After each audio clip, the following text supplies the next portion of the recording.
tema de la crisis o el colapso climático que ha sido tocado en estas sesiones de trabajo, conferencias, paneles, etcétera, y que viene siendo el centro de una discusión mundial desde hace varios años para acá, cada vez más intensa. Prácticamente es el principal eje de discusión mundial fuera de las guerras. Y en mi opinión, el principal problema de la humanidad en este momento, del que se derivan los demás. En la reunión de Davos de hace 2 años, donde me invitaron, la gente que llegaba allí, que dicen ser los ricos del mundo, súper ricos le llaman ahora, billonarios con B larga, por la enorme cantidad de dinero que han acumulado, expresaban en sus propias palabras que la humanidad estaba viviendo una pluricrisis, fue el nombre que se inventaron, la pluricrisis, varias crisis al mismo tiempo. Recién pasábamos el COVID, la enfermedad, existía en ese momento, como lo sufrimos aquí en Colombia, una escasez alimentaria que llevó a un crecimiento del hambre en todo el mundo por el precio de los insumos y de los alimentos mismos a escala mundial. Originó la inflación en Colombia, en el traspaso del gobierno. Vivíamos la guerra que comenzaba Ucrania. Vivíamos el colapso climático, lo vivimos aún, lo colocaban como una más de las crisis, y el estancamiento económico, las 5 crisis que dilucidaron en medio de su club social y que a través de medios de comunicación pues se expresan como ideas de la gente que más ha acumulado capital en el mundo hacia la humanidad. 5 crisis al mismo tiempo que en mi opinión están relacionadas y que ameritan no un análisis pormenorizado de cada una de ellas, que no podríamos ahora, sino el por qué están interrelacionadas, por qué la guerra, por qué el hambre, por qué la pobreza y la desigualdad social que conlleva, por qué el estancamiento económico se correlacionan con el colapso climático, que ya no llamo crisis. Ha cambiado el nombre, porque hace unos años se llamaba el cambio climático.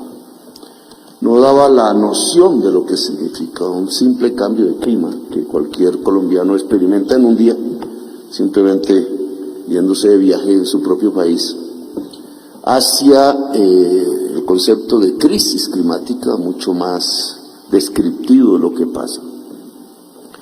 Pero a partir del comienzo de la quema de la selva amazónica en este mes, el concepto hay que desplazarlo de crisis a colapso. Porque la quema de la selva amazónica en la ciencia es uno de los puntos de no retorno, concepto que ellos han construido, que nunca debimos haber alcanzado. Y ya lo estamos viviendo. Este tema no lo pone en discusión la política, no es en el debate político, ni derechas ni izquierdas, que aparece el problema del colapso climático en la discusión humana. Lo pone la ciencia. Y cuando es la ciencia la que inicia un debate, es porque en realidad la política y los sistemas de ideas alrededor de la política, de la discusión política, se han quedado atrás completamente, han sido desfasadas. Yo le agregaría a la política la economía, mi profesión, porque es la economía la que genera la crisis o el colapso climático. Y esto, digamos, es el punto central de este tema. No es como en las pasadas 5 extinciones de la vida en el planeta, que llevamos 5, todas por razones climáticas, todas.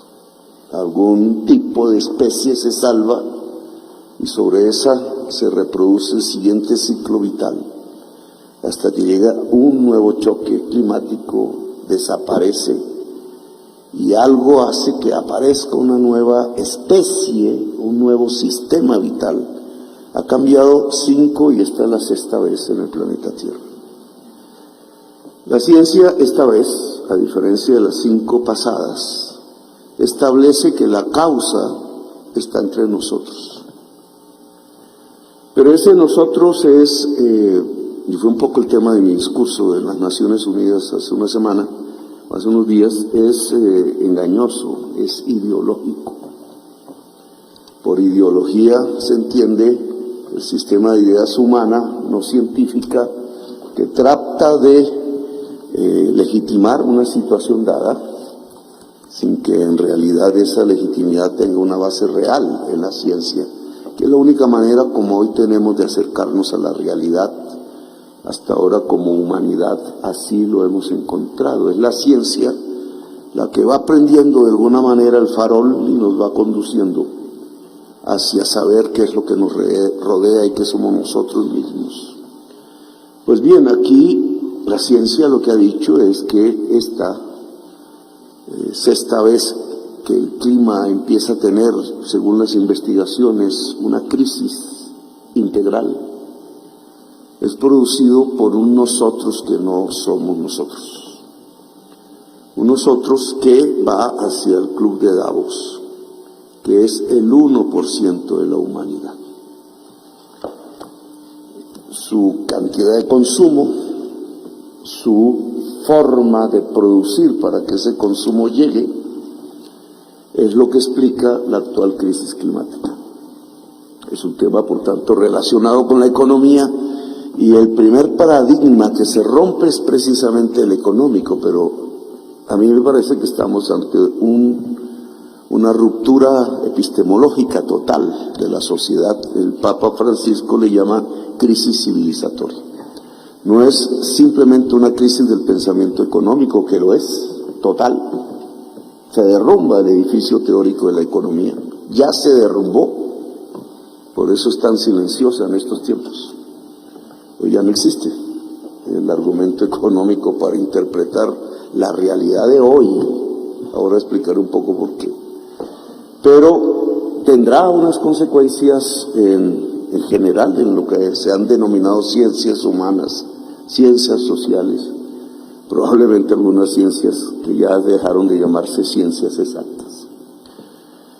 En la política, en la discusión práctica de todos los días, en las luchas sociales, esta ya es una marca que entró, se quedó, y esperamos se pueda resolver dentro de lo posible, si el punto de no retorno nos da el tiempo para hacerlo. La ciencia dice que solo tenemos 10 a 12 años para resolver el problema.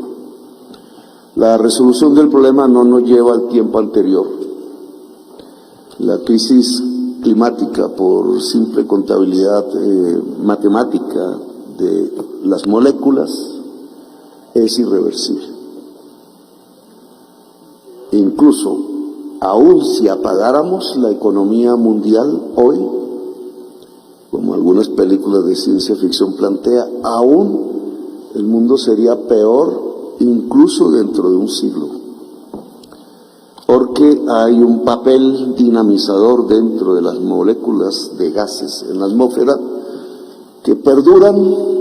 Hasta ahora el flujo de este año llega a la atmósfera en valores netos y solo provocará consecuencias en las siguientes décadas. Nosotros estamos sufriendo hoy el acumulado de hace una década, 2 décadas de concentración de los gases de efecto invernadero en la atmósfera. Y de esto es que se trata. Entonces, ¿qué tipo de consumo, qué tipo de producción? La economía volvió ahistórica su propia teoría. A través de las facultades económicas, a través de homogeneizar el pensamiento económico, que nunca fue homogéneo. Yo estudié diversas escuelas de pensamiento económico en el externado, pero paulatinamente fueron siendo rechazadas hasta que solo se enseñaba una, que era lo que aparecía por la televisión, como si fuesen leyes científicas. Sus expertos eran bautizados así, expertos, y simplemente eran ideólogos, tendencias ideológicas de la economía. Ese mundo teórico que allí se construyó con un basamento matemático bastante sofisticado para asustar a los iniciados en este tema. Sumatorias, cálculo diferencial, matemáticas del caos, etcétera. Lo único que hacía la matemática era realmente ocultar la debilidad de la ideología. La ideología se puede sintetizar en un solo teorema, el teorema de Walras, neoclásico se llama esta escuela. Es un teorema muy bonito desde el punto de vista matemático que dice, maximizando funciones, haciendo que las funciones sean continuas, volviéndolas cóncavas o convexas, porque todas esas maromas hay que hacer para que la economía llegue a un resultado. Hay que volver convexas o cóncavas las funciones para que tengan máximos y mínimos. Entonces en la segunda derivada se maximizan. Matemática. Si la realidad económica no es una función convexa o una cóncava, usted está leyéndose un sueño cuando lee economía, porque no existe en la realidad. Y es más o menos lo que hemos creído, en una fantasía que no existe en la realidad. El teorema de Walras dice, si se deja libre el mercado, este fluirá de tal manera que se maximizan las funciones de bienestar individual y colectivo. Punto. Claro, hay que hablar de funciones de bienestar. Para hablar de una función de bienestar social hay que hacer una sumatoria de funciones de bienestar individual. ¿Cómo matemáticamente se mide el bienestar de un individuo? Entonces los economistas neoclásicos inventaron las curvas de indiferencia de las selecciones diversas de un ser humano al que tienen que colocarle como presupuesto que es racional. Entonces cabe una pregunta hacia la psicología. ¿Qué es lo racional de un individuo?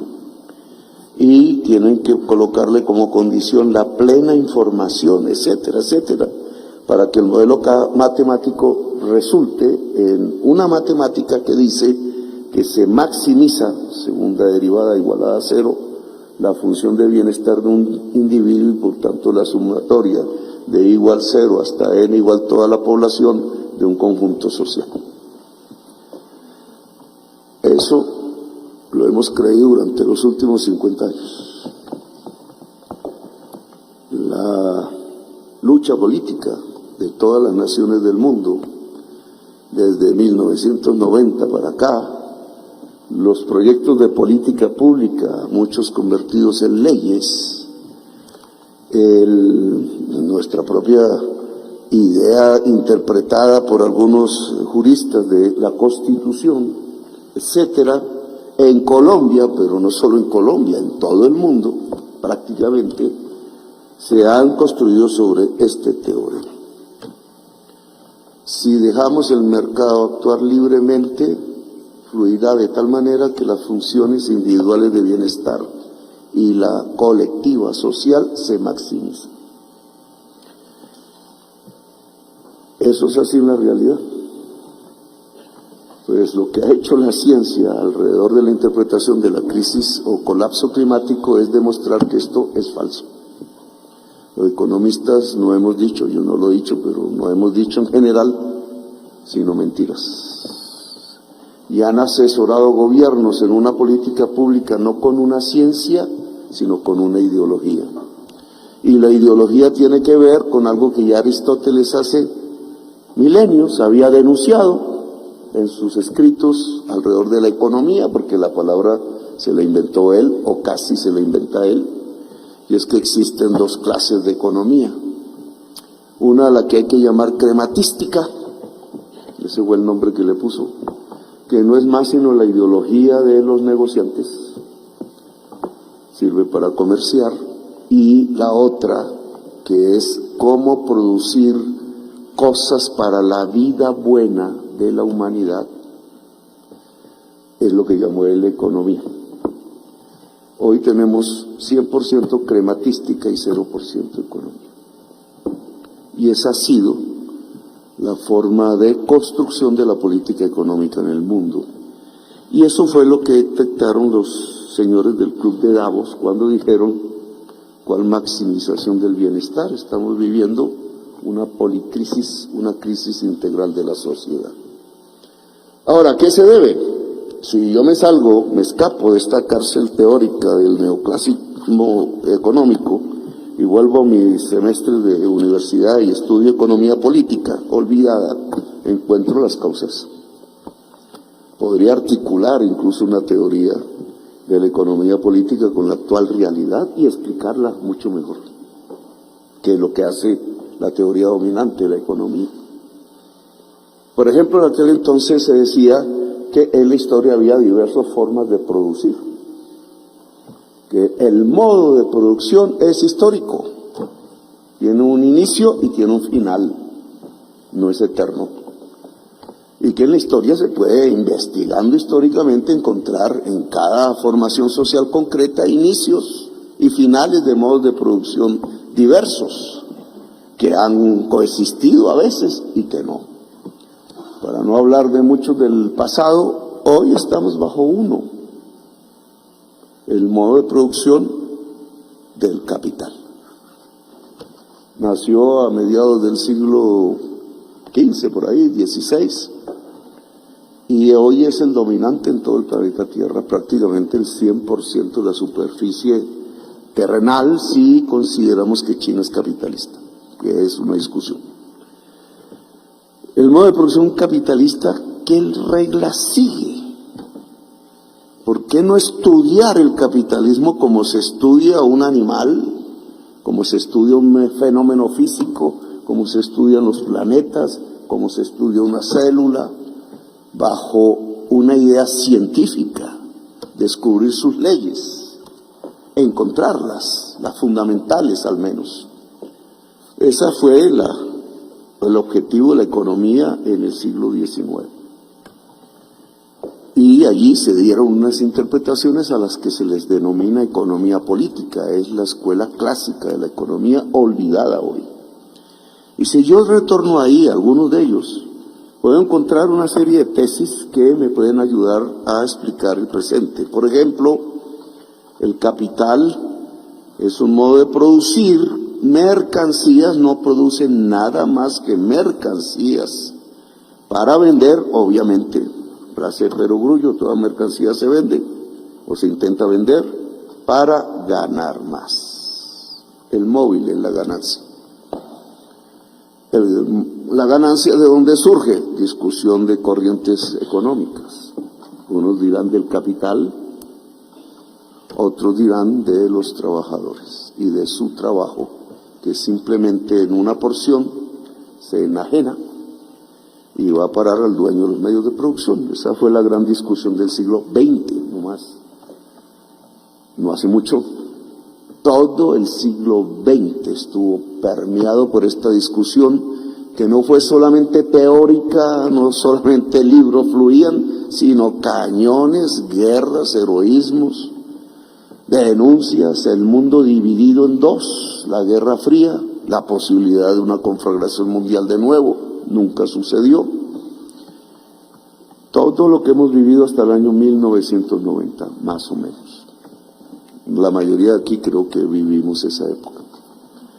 Esa discusión no solamente teórica, sino una lucha social, política y militar que dividió a la humanidad, lo que nos mostró es que sí había un modo de producir que se rige alrededor de la ganancia y quisieron construir un modo alterno que se rige a partir de la propiedad estatal de los medios de producción.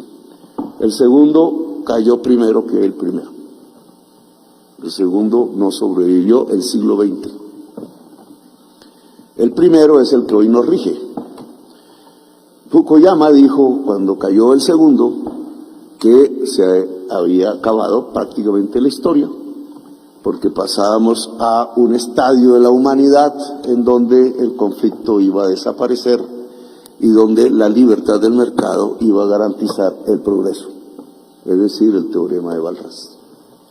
Eso hoy, pues no es cierto. Hoy estamos en una crisis peor que en 1990. Las circunstancias de hoy no son las de una flecha que se dispara hacia arriba y decimos es infinita en su trayectoria y es el progreso basado en el crecimiento económico.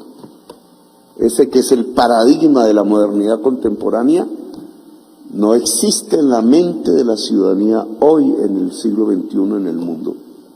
En muchísimo, sobre todo en la juventud, la flecha va para abajo. Viviremos peor mañana que hoy.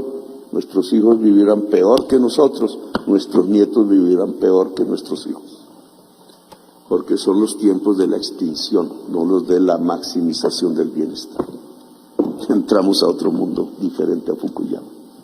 Y aquí porque creo que va a haber, o está ya, o somos testigos de una ruptura epistemológica total, no solo en las teorías, en las ciencias, sino en el actuar y en las sociedades humanas. Entramos en los tiempos de la extinción. ¿Por qué? ¿Es que el apocalipsis era de verdad y entonces simplemente llegamos al último capítulo del Nuevo Testamento?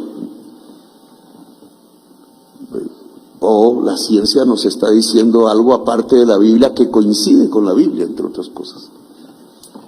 Pero la ciencia no lo está diciendo.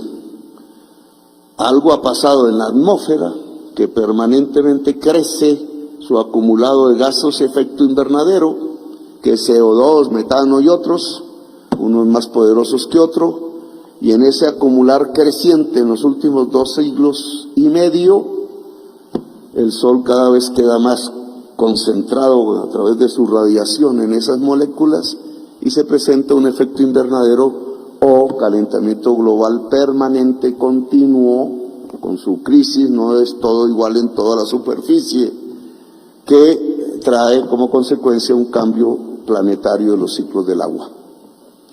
Y al haber un cambio planetario en los ciclos del agua, entonces una crisis climática total, si comparamos el nuevo clima que surgirá y está surgiendo con el que teníamos en los últimos 15.000 años. 15.000 años, más o menos este mismo clima. ¿Por qué se acumulan esos gases en la atmósfera? Porque hay una maquinaria económica que los está rejando. No son los animales, no son los pobres de la tierra, no son los africanos, no son los colombianos. Es una maquinaria económica de producción, una manera de producir mercancías para vender, para ganar más. En el siglo XIX a este fenómeno no solamente que describía la esencia del capitalismo, sino su lógica de crecer como un huracán, a lo que se le llamó acumulación ampliada del capital. Cada vez crecerá más la reproducción ampliada del capital, cada vez contratará más trabajadores, cada vez innovará más en las máquinas para ser más productivos en los trabajadores, para producir más mercancías por unidad de tiempo, para venderlas y ganar más y acumular en la ganancia, a pesar de que esa ganancia se redistribuye. Acumular, ese es el capital. La acumulación para producir más en el siguiente ciclo como un huracán que se va expandiendo. Bueno, esa máquina, esa maquinaria, llamémosla como la llamemos, hace 2 siglos y medio, cuando empieza a calentarse la atmósfera, la superficie, es la máquina de Watts. Es cuando comienza la revolución industrial. Y la máquina de Watts no es simplemente una máquina de vapor de agua, sino para que tenga vapor de agua tiene que tener un calentador, motor de combustión, y ese calentador energético es el carbón. Y aquí está la respuesta. Eso ya lo habían descubierto varios físicos y químicos en el siglo XIX, incluso el que inventó el premio Nobel, Arrhenius, el sueco, ya había llegado a esas conclusiones. Ya la física cinética había hablado de los gases diferentes y de que unos concentran más el color que otro. Y otros ya habían dicho que se está acumulando en la atmósfera y otros ya habían dicho que se acumula en la atmósfera por el ser humano. Es decir, en el siglo XIX estuvimos cerca. Ni Marx encontró a estos físicos y químicos, ni estos físicos y químicos encontraron los economistas políticos. Hubo un divorcio entre las dos corrientes teóricas que se proclamaban científicas, pero un corredor de caminos como Alexander von Humboldt antes ya lo había dicho. Hay gases que calientan la atmósfera y el ser humano puede incrementar la cantidad de esos gases. Alexander von Humboldt. No se dijo en el 19, no se dijo en el 20, solo apareció esta tesis en 1965 y se escondió porque una petrolera la encontró. Encontró la matemática de la crisis climática y escondió los hechos porque no le convenían. Y solo hasta el 85 un periodista lo sacó por el New York Times y a partir de ahí hablamos cada vez más de este tema. Si el capital arroja los desechos de su energía, y eso se llama CO2 equivalente, y acumula cada vez más en la atmósfera, ¿qué va a pasar con la humanidad? Esa es la pregunta de hoy. ¿Qué pasa con el capital? Esa es la discusión política de hoy. Si la acumulación de capital es un huracán que crece, como un reflejo va a producir en la atmósfera un acumulado cada vez mayor de CO2. Y un acumulado cada vez mayor de CO2 implica el colapso climático. Y el colapso climático implica la sexta extinción. Es decir, nosotros también. No lo dice Petro, no lo dice la política. La política calla esta discusión. Por eso es tan horrible la COP y las reuniones de Naciones Unidas. Lo dice la ciencia, el panel de expertos de Naciones Unidas. Sexta extinción, los tiempos de la extinción comenzaron ya. Hace 2 años decían que teníamos 12 años para tomar las medidas antes del punto de no retorno. Creo que la quema de la selva amazónica es el punto inicial de no retorno. Es decir, que el tiempo se agotó. No es un tiempo de 1000 años, es una forma de construir en la realidad la película No mires al cielo, no mires arriba, que creo que la hemos visto. No mires arriba, solo que no viene un meteorito, el meteorito está entre nosotros y está creciendo. No mires arriba, no son 1000 años, no son 500. Preguntado el físico Stephen Hawking, antes de conocerse muchas de las conclusiones del panel de expertos, dijo, hay 2 temas que pueden acabar la humanidad en el planeta. Pongo 200 años, fue su horizonte. 2 siglos. 1, la primera, la inteligencia artificial. 2, la crisis climática. Ahora inteligencia artificial está ligada a crisis climática. Casi que se vuelven sinónimos. Que Stephen Hawking no había encontrado esa articulación cuando mencionó esto ante una periodista que le preguntó, ¿por qué la inteligencia artificial? Paréntesis, porque puede disolver la división entre realidad y fantasía en cualquier ser humano. La peor droga consumida en la humanidad, de manera permanente. Porque esto ya es invento de nosotros los economistas, porque va a echar a toda la gente que trabaja rutinariamente de sus puestos. Eso lo hace ya una máquina. ¿Cuántos son los que trabajan rutinariamente en el mundo? Si estas 2 tendencias de la inteligencia artificial marchan en la libertad del mercado, teoría de Walras, pues no podremos diferenciar la realidad de la fantasía. Ya tenemos ejemplos, ¿cierto? Señor Trump dice, cogiendo ahí un video de un señor que grabó a un haitiano, un migrante, junto a un perro muerto en la calle, entonces empiezan a decir que el migrante se está comiendo el perro por hambre. Y Trump, en un debate de esos de presidenciales, a los que yo estaba acostumbrado ya, pero no volveré, dice,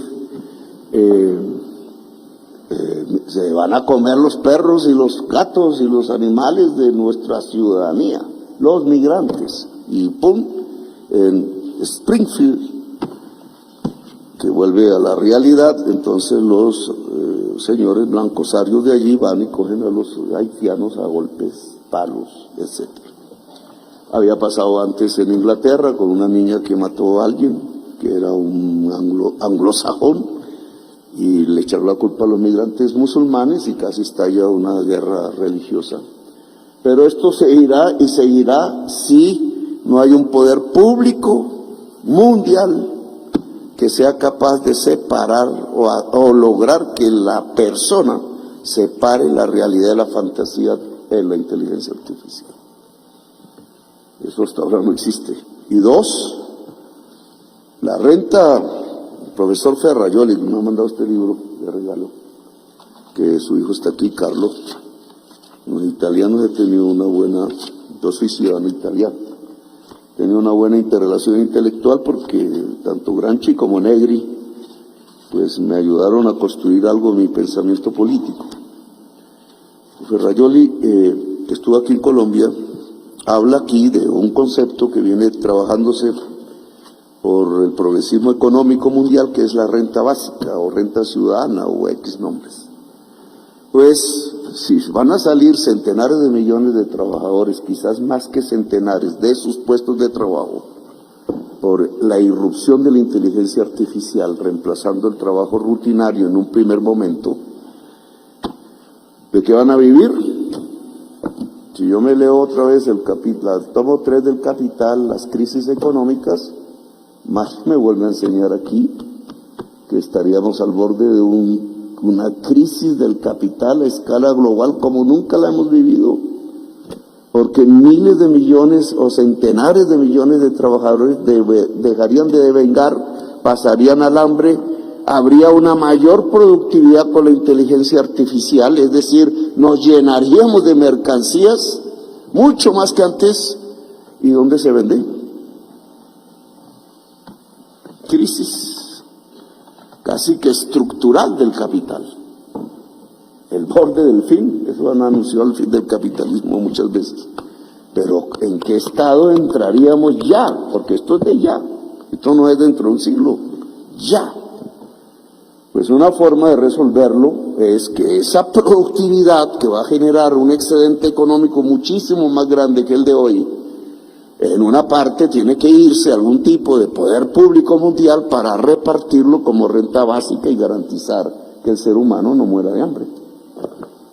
Y entonces la tesis de la renta básica universal, que yo no creía mucho antes, se vuelve aquí imprescindible ante la inteligencia artificial si no llega algo que puede ser la revolución mundial, colapso mundial, el colapso del capital.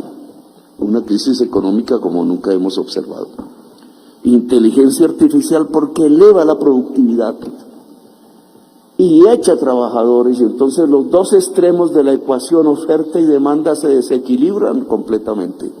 La oferta produciendo muchísimo y la demanda restringiéndose al máximo. En todo el mundo. Solo una renta básica podría solucionar esto, y esto en la inteligencia artificial significaría que el teorema de Balraj no va, sino que hay que regular el capital. Nos arroja un paradigma completamente diferente a lo que hemos hecho en los últimos 50 años. Pero si articulo, siguiendo a Hawkins, esto con el colapso climático, entonces el panorama se me vuelve peor. Porque incremento de la productividad, sí. Es decir, más mercancías a la venta, sí. En todo el mundo, sí. ¿Con qué energía? Voy a poner un ejemplo concreto colombiano. Hablando con Emiratos Árabes Unidos, se nos ocurrió que podemos hacer un pacto con Microsoft y hacer de Barranquilla el centro nodal de la inteligencia artificial en América Latina. Entonces, los que saben de eso empiezan a... Eso es un nodo, un data center, pero mega, es una ciudad de data centers que consumen energía. ¿Cuánta energía? Le pregunté al señor de los Emiratos Árabes Unidos. Me dijo, en el máximo, porque es modular, puede ir creciendo modularmente, de acuerdo a la demanda de productos de inteligencia artificial en América Latina o en el mundo, me dice 20 gigas. 20 gigas es todo lo que produce Colombia en energía eléctrica. Significa esto, solo un mega data center nodal de inteligencia artificial en Colombia, en donde toca, que es donde llega la fibra óptica submarina, nos implicaría duplicar la oferta de energía eléctrica. ¿Qué energía? No, si pongo yo a los voceros de la extrema que me atacan todos los días, dirán, pues más exploración de gas y de petróleo,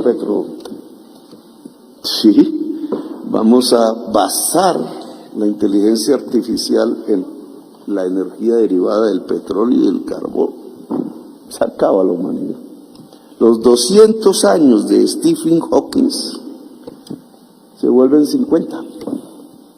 Y este es el problema de poner a Stephen Hawking en la realidad de hoy, que él no alcanzó a vivir, murió antes. La captó perfectamente, pero con un optimismo relativo en los tiempos. Los tiempos son los tiempos de la política.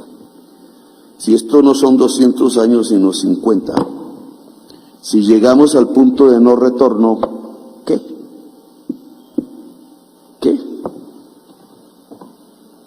Si aún no hemos llegado al punto de no retorno, nos quedan 4 o 5 años para tomar decisiones. ¿Por qué? Porque es un cálculo matemático, simple. ¿Cuántas moléculas arrojas a la atmósfera?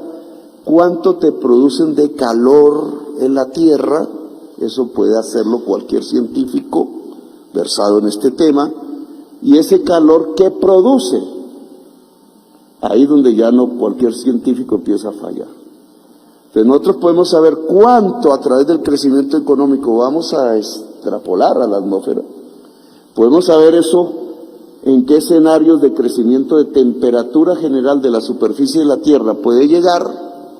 Decían que no pasáramos de 2, ya pasamos de 1 y estamos llegando a 1.5, que creían que íbamos a llegar a fin de siglo, 1.5, por encima del promedio de la revolución industrial. ¿Qué pasa si pasa de 2? ¿Qué pasa si es 2? ¿Qué pasa si es 1.5? ¿Y qué pasa si es 4? Etcétera, etcétera, etcétera. Solo hay unos modelos inmensos en computador que simulan las variaciones actuales que tenemos, económicas, climáticas, en los páramos, en los mares, la capacidad de absorción del gas carbónico del océano, las corrientes del océano, la cantidad de hielo que se puede ir derritiendo de Groenlandia, de la Antártida, la capacidad de absorción de la selva amazónica, el permafrost de Siberia y punto. Y con ese tipo de variables, manejando un modelo de decenas de variables diferentes, meten los escenarios diferentes de temperaturas. ¿Y qué les da? Colapso de la vida. Si pasamos de 2, es el colapso de la vida, dice la ciencia. Y estamos en 1 punto y pico y aceleramos, no estamos desacelerando, estamos acelerando. Es más, estamos perdiendo el tiempo en las guerras. Entonces estamos al borde de un precipicio civilizatorio que nuestra juventud empieza a tramitar, por ejemplo, negándose a tener más hijos. Por ejemplo, en los Estados Unidos consumiendo una droga que no conocíamos en Colombia, y ojalá no conozcamos, que se llama fentanilo, que ya reemplazó una parte de la cocaína colombiana. Fentanilo que es, bueno, ya sale por la prensa, es muchísimas veces más adictivo que la heroína y muchísimo más destructivo, te mata. Se le olvida al ser humano respirar en medio del trance y muere. Y son 100.000 muertos en Estados Unidos, la droga de la extinción, la llamo yo, en sociedades aisladas. Si comenzamos a vivir los tiempos de la extinción, entonces, ¿cuál es el paradigma jurídico? ¿Cuál es el paradigma político? ¿Cuál es el paradigma económico? ¿Hacia dónde vamos? ¿Cuál es la cultura o la anticultura de la extinción? Pues esto nada está escrito. Y en mi opinión, lo único que tenemos que hacer como humanidad es reaccionar ya. No es en 10 años, no es cuando acabe el periodo y empieza otro periodo, no son los tiempos políticos tradicionales. Estamos ante otras coordenadas diferentes. La acción humana ya es global, no puede ser puramente local, es local y es global, y tiene que ser efectiva, y efectiva significa dejar de emitir carbono a la atmósfera, y eso significa dejar de consumir petróleo, carbón y gas, y reemplazarlo por energías que no emitan carbono. No significa que no sean destructivas, porque la ley de la termodinámica sigue funcionando. ¿En cuánto tiempo hacemos eso? ¿En dónde? Que es donde más se emite. No es en Colombia propiamente, es en Estados Unidos, Europa y China. ¿Cuánto tiempo? 5 años. Lo están haciendo el 1% más rico de la población, que consume lo que el 95% restante de la población consume, lo está haciendo. Entonces estamos ante una crisis que no se maneja directo como de izquierdas o derechas. Yo vi a Rudolf Holmes diciendo: la izquierda cogió, la izquierda está más atrasada en este tema que la derecha. La derecha niega esto, dice esto no es cierto, niega, es el negacionismo propiamente norteamericano en su versión más derechista. La izquierda no se ha dado cuenta del problema. Lo que se han dado cuenta son indígenas, son movimientos sociales. ¿Qué hacer? Significa otra economía.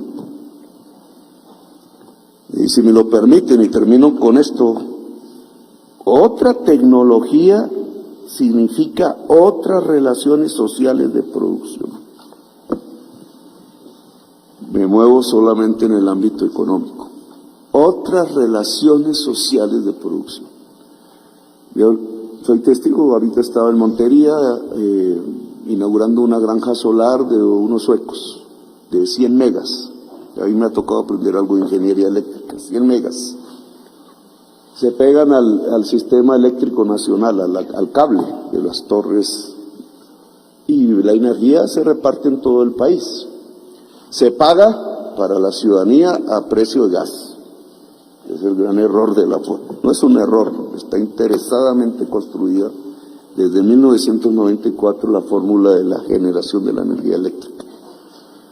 Al sueco le puede interesar, le cuesta más o menos unos 180 pesos el kilovatio hora producirlos, y los puede vender a 1000, de acuerdo a la fórmula de la CREC, en tiempos de sequía.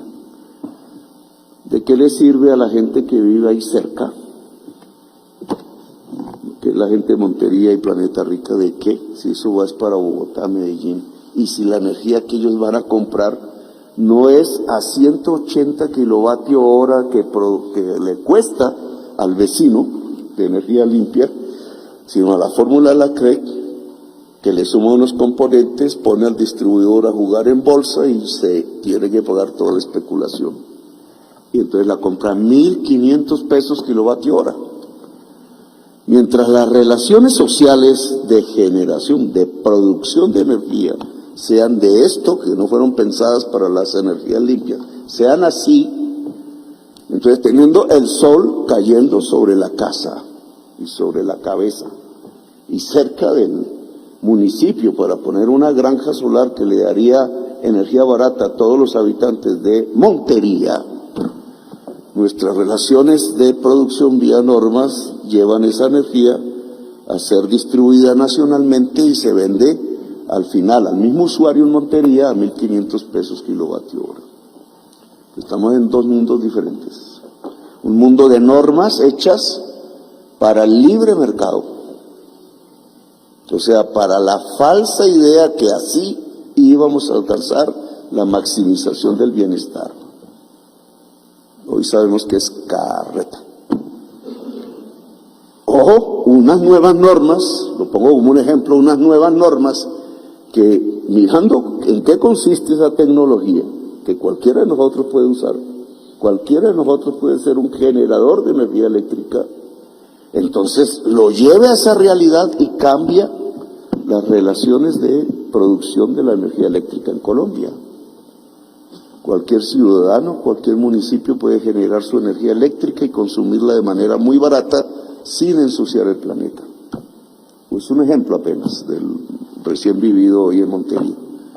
Pero si esto lo explayamos a toda la inteligencia artificial, a toda la necesidad de mitigación, que no es el caso de Colombia, aunque hay que hacerlo, es decir, de no emitir CO2, y de adaptación, que sí es el caso de Colombia, porque las consecuencias las recibimos.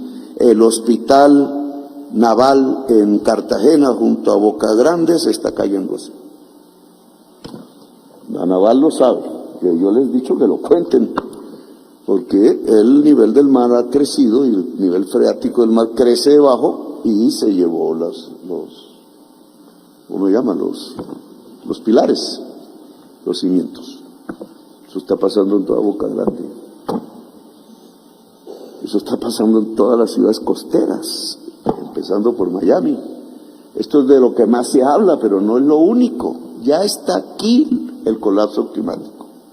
¿Cuántas familias hay que llevar de Cartagena a un lugar más seguro? Son 20.000 familias. ¿Con qué dinero se va a financiar eso? Solo en Cartagena. Y si hablamos de Tumaco y si hablamos de Buenaventura, ¿y qué pasa en la ciudad de Bogotá? El alcalde dice, imitando a Mocus, que disminuir el consumo per cápita. Cuando ese caso sucedió con Mocus, era un caso coyuntural, un túnel que se dañó, que se podía arreglar en un tiempo. Este es un problema estructural. Los ríos voladores que generaba la selva amazónica y que llegaban hasta los páramos, y ahí se volvía agua líquida por las maticas, y ese era el agua que nos tomábamos en Bogotá, pues ya no están. Ya no están, ¿por qué? Porque primero, ante la ausencia de una reforma agraria, el campesinado fue corriendo la selva, la cordillera oriental hacia el Orinoco, porque después la selva se comenzó a quemar ella misma, porque después los páramos suben al doble del promedio de la superficie de temperatura terrestre. Entonces, si ha subido 1.5, allá sube 3, por la altitud, por razones científicas. Si sube 3, ¿qué pasa con las maticas que volvían el vapor líquido? Pierden capacidad biológica, como han estudiado los científicos, y entonces, ante un proceso de expansión urbanística en la sabana de Bogotá, colapso, estrés hídrico, hay que racionar el agua, y va para peor, porque en marzo es peor. Ahora va a empezar a llover un poquito, otra vez sube el embalse, pero ya no sube a los niveles de antes. Entonces, cuando venga la nueva temporada de sequía, ¡buah!, se desploma, con la posibilidad que llegue a cero. Y la verdad, en el mundo no hay una sola experiencia que nos diga qué se hace con una ciudad del tamaño de Bogotá que llegue a cero en su posibilidad de agua potable. No sabemos. Y esas son las consecuencias que ya estamos viviendo. Y no es que van a mejorar, es aquí el problema, sino que si no nos movemos políticamente ya y rápido en el planeta, imagínense lo que estoy diciendo, que nos queda difícil en la ciudad, ahora en el planeta, pues la flecha, como piensa la juventud, va hacia abajo, la extinción. Y la extinción es la extinción. Que lo que dicen los científicos es que va a ser sobre todo a través de los virus, de lo invisible de la cadena de la vida, porque la vida está encadenada, y ahí en su parte invisible es donde empieza el fallo, que se lleva al resto de la chaqueta y del hilado del tejido de la vida en el planeta. Como nosotros no somos gente para dejarnos extinguir, ni creo que eso va a suceder realmente. Lo que va a suceder es una tensión inmensa. No puedo describirla. Yo creo que Gaza es el comienzo. Gaza no es una pelea entre religiones. No es una pelea histórica de la Biblia. Así se la lean algunos así. Incluso no arranca con el 48, cuando ponen a los judíos europeos en esa tierra, que estaba habitada por los palestinos y por judíos palestinos. Jesús fue un judío palestino. No, es de ahora, ese es un conflicto de ahora. Es la decisión de arrasar un pueblo con bombas y ver si la tecnología puede destruir una comunidad civil, que obviamente lo puede hacer. ¿Y cuáles son las reacciones de la gente? ¿Qué países se oponen y cuáles no? Y si hay instituciones que lo impidan, hay un poder público en el mundo que impida o deja hacer. Y si la humanidad deja hacer, entonces no es la primera, o es simplemente la primera. Después siguen más gases. Es una forma de control no democrático sobre la humanidad. La democracia es un proyecto moribundo si no somos capaces de solucionar el problema de la extinción humana. Y si la democracia es un proyecto moribundo, lo que viene es la barbarie. Igual que yo le he llamado a eso en mi libro 1933 global. Es el ascenso de Hitler, pero no en Alemania, sino en el mundo. Y entonces la juridicidad, lo construido, la civilización, etcétera, pues es lo mismo que Roma. Empieza a caerse, a desplomarse. La contra de eso no son sino los pueblos. Claro que hay ciencia, claro que hay liderazgos políticos, claro que hay unas instituciones que resisten, pero esto lo determinan son los pueblos. La misma humanidad que en mi opinión no se va a dejar extinguir y que va a luchar, y de su eficiencia va a depender la vida en el planeta, va a luchar por otra manera de producir. No me atrevo a describir cómo se llamaría. Lo único que sé es que no puede usar ni petróleo, ni carbón, ni gas. Y que el otro tipo de energía va a construir relaciones sociales, en mi opinión, más democráticas e igualitarias que las que construyó el carbón y el petróleo y el gas. Es decir, un modo de producción, voy a ponerlo así, más colectivo. Con la palabra plan al lado del mercado. Con la palabra poder público otra vez resurgiendo, con la posibilidad de una confederación de pueblos del mundo mucho más eficaz que la actual, sí, con relaciones sociales más basadas que en hacer mercancías, en vivir existencias intensas, que es diferente, con un mundo más frugal, porque incluso la mercancía dejará de ser material, aunque consuma energía. Otro mundo, otra sociedad, otra humanidad. Esta es simplemente el final de una época, espero yo, el inicio de otra, y su discusión en los basamentos jurídicos. Me parece que es muy interesante. A la Corte Constitucional en alguna reunión en Girardol, hablando igual que hoy, dijimos, pues sería interesante que desde un ámbito de la tierra empezara a surgir una juridicidad de la época. Aquí se ha hablado de los derechos de la naturaleza, yo he defendido eso, esa tesis, los derechos de la naturaleza que son los derechos de la vida. Pueden ser una secuela de los derechos colectivos, porque el derecho de la humanidad es el derecho a vivir, y el derecho a vivir implica derechos de la vida, que van más allá de la humanidad, lo otro no humano de la vida.